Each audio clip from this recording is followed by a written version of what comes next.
A platform for something very good. Yes. The foundation, Boris Lawrence Hensen Foundation. Yes. Tell everybody about what that is. Okay, so this foundation was born out of necessity for myself. I had a couple tragedies, traumatic situations happen in my life and in my son's.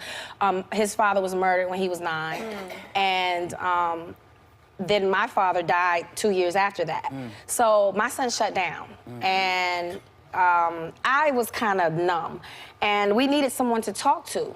And so, you know, going to different therapists that didn't look like us, it was issues. Because first of all, for my son, because he didn't feel safe. He didn't feel safe because we weren't getting anywhere. So then I started doing research for African-American therapists.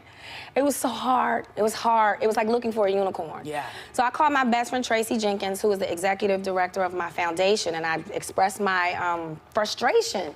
And she started doing all the research and coming up with all of these statistics and how they just don't exist. And I said, well, you know why that is, right? We don't talk about it at home. Community, we do not. It's taboo. For so long, we've been told.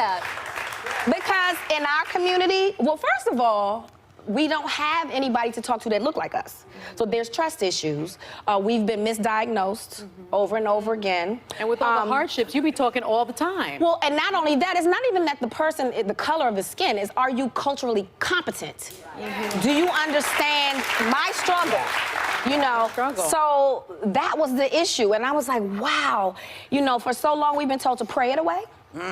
We've been told that it's a sign of weakness. We've been demonized when we have bottled these emotions up for so long and we bring it out as we've been demonized. But the black community has so many societal issues to deal with. That's what I'm saying. We are predisposed to depression. We are predisposed to depression. Think about our history. And every time you turn on the news, that's PTSD. I don't care what color you are.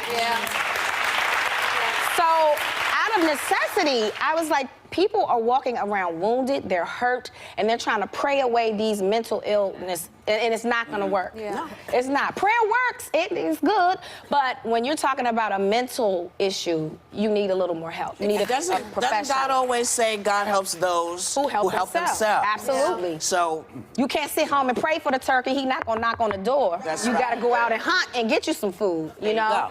So I just felt like it was a void that needed to be filled, and as soon as I announced that I was taking this on, I mean, the outpour and everybody like, oh my God, thank you so much. So for me, it means at least a face is to it. You know, I think people think celebrities just because we have money and it looks, from you guys' perspective, it looks like life is great, but when they yell cut, and them cameras are turned up, I go home to problems just like everybody else.